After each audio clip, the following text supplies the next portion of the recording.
कल्याण में राष्ट्रवादी कांग्रेस पार्टी की परिवर्तन सभा हुई, जिसमें पार्टी के दिग्गज नेताओं ने जमकर केंद्र और राज्य सरकार पर हमला बोला।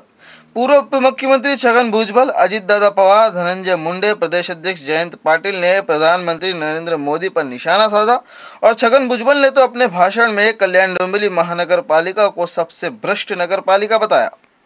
इथल्या गल्लीपासून दिल्लीपर्यंत जे आहे सगळा सत्यानाश वाट लावले। कल्याण डोंबिवलीची तुमची परिस्थिती जी आहे, MIDC मधले कारखाने त्यांच्यावर काही पटीनं मालमत्ता कर वाढवला। त्यांची संघटना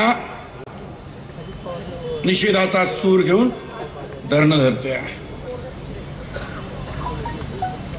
या भागामध्ये, या महापालिकेच्या भागात डोंबिवली फेज 1-2 मध्ये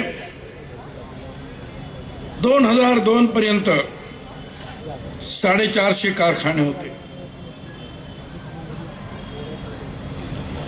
मालमत्ता कर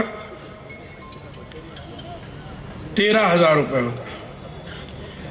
आता एकदम तो 1.5 लाख रुपये झाला आणि काही कारखान्यांना तर दर 1000 फुटावर मालमत्ता कर तो 5-10 लाख रुपयाची बिल आली। कोण कसा धंदा करेल? कल्याण डोंबिवलीची 1996 ला लोकसंख्या 2 लाख, त्यावेळेला 115 डॉक्टरची पदं होती। आता सुद्धा तेवढीच पदं आहेत, पण भरले नाहीत। 36 डॉक्टर फक्त आहेत। उमेश बोरगावकर म्हणून आमचे नगरसेवक होते, आहे तिथे। त्यांचं मी ऐकलं, त्यांनी सांगितलं बोलायला दुःख वाटतं। आमची मनपा जी आहे 2 गोष्टीसाठी प्रसिद्ध आहे। सगळ्या भारतात सगळ्यात जास्त टॅक्स या भागात, सगळ्यात जास्त टॅक्स,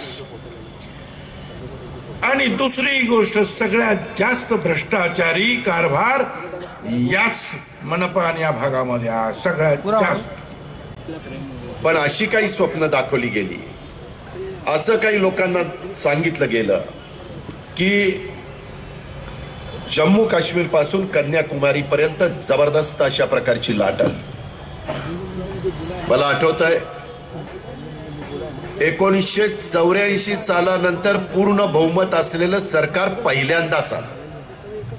89चं सरकार, 91चं सरकार, 96, 98, 99, 2004, 2000, त्या ठिकाणी 9, 2014ला पूर्ण बहुमत असणारं भारतीय जनता पक्षाचं सरकार आलं।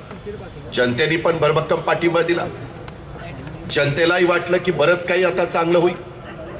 जसं शहरी भागातली जनता ह्या सगळ्या खोट्या नाट्या प्रचाराला भुलली, त्या ठिकाणी त्यांना पटलं, तीच गोष्ट ग्रामीण भागामध्ये देखील घडली।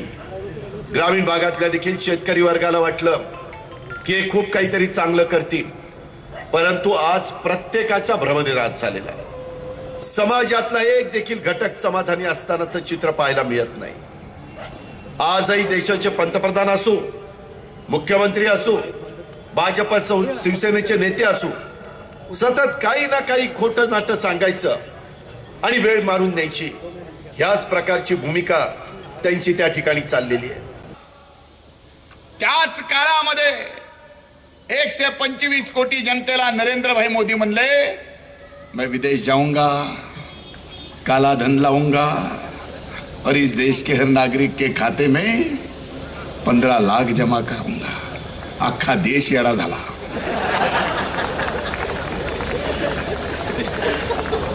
म्हणले बाबा 15 लाख देणार आहे।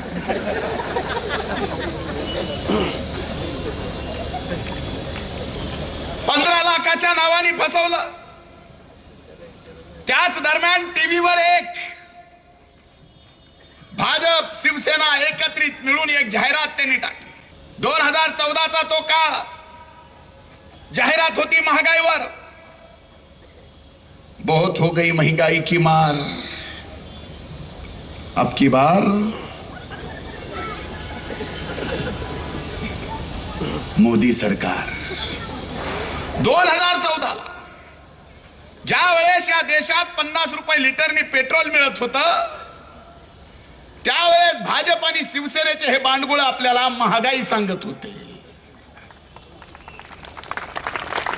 ज्या वेळेस या देशात 60 रुपये किलोनी डाळ मिळत होती, त्यावेळेस भाजप आणि सेनेवाले या देशात महागाई वाढल्याचं सांगत होते.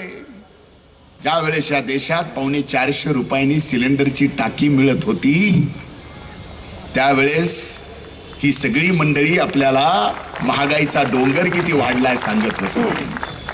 मी आज आपल्याला विचारतो,